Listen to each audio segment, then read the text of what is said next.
Everyone, welcome back to our channel. గోధుమ పిండి బెల్లం ఉంటే చాలండి.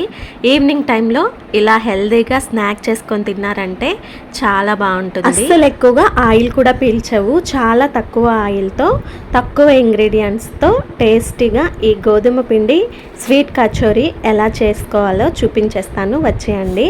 ముందుగా దీనికోసం స్టవ్ ఆన్ చేసి ఒక గిన్నె పెట్టుకొని ఒక 1 కప్ వరకు బెల్లంని యాడ్ చేస్తున్నా. ఈ స్వీట్ని బెల్లంతో చేయటం వల్ల టేస్ట్తో పాటు హెల్దీ కూడా.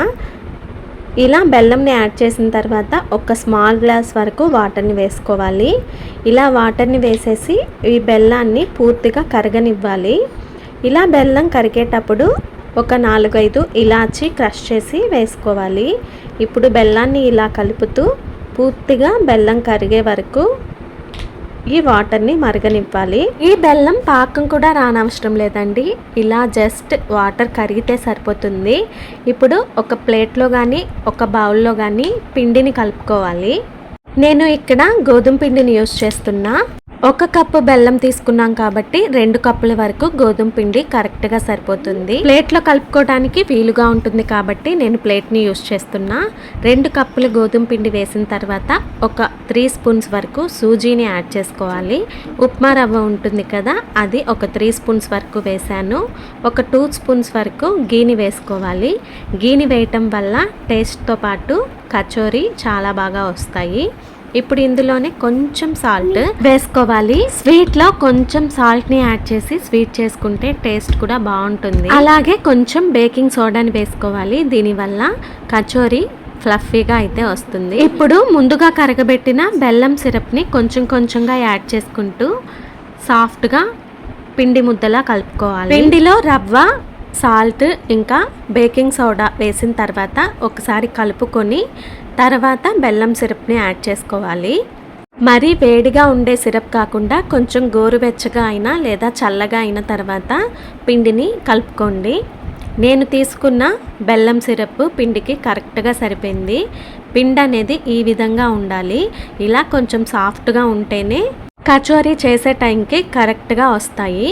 ఇప్పుడు ఇలా కలుపుకున్న పిండి పైన కొంచెం ఆయిల్ వేసేసుకొని మూత పెట్టేసి ఒక 15 to ½ an hour పాటు పక్కన పెట్టేయాలి. ఇందులో ఉప్మా రవ్వని కూడా యాడ్ చేసాం కాబట్టి ఒక 15 minutes తర్వాత ఈ పిండి కొంచెం టైట్గా అవుతుంది.